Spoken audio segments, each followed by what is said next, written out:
COVID Review, a narrative unfolds. 15 months later, we're still in the grip of a narrative unchallenged in the mainstream consciousness. We start with the standard disclaimer. Note to censors, we use only government data. If you have a problem with the results, speak to the government. COVID isn't about science. If COVID was about science, we would never have heard of a massive threat, never have gone into lockdown, never have been subjected to an experimental treatment. When a man in a white coat tells you about a toothpaste, that isn't science, it's marketing.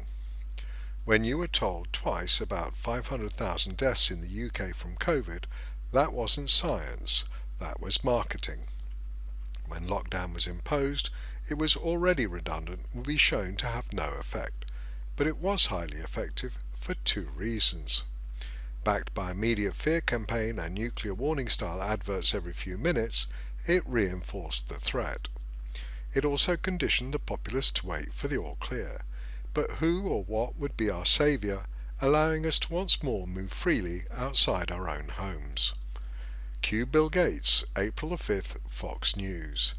It is fair to say things won't go back to truly normal until we have a vaccine that we've gotten out to basically the entire world.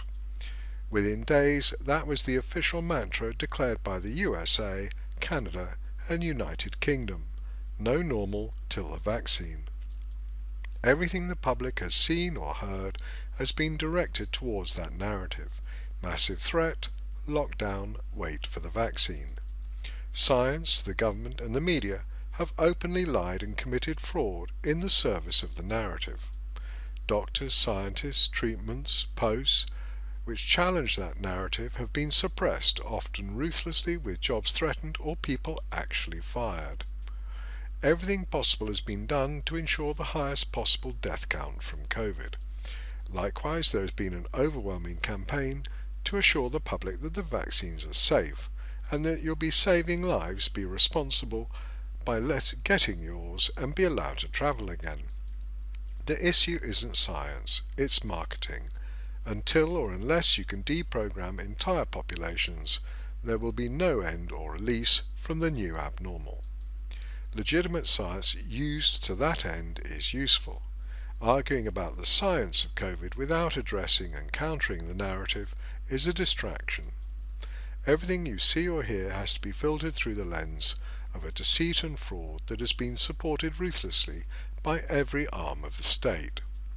If you hadn't noticed, the UK has just assured us they are opening up, even as they passed a law that can now earn you 10 years in jail for protesting.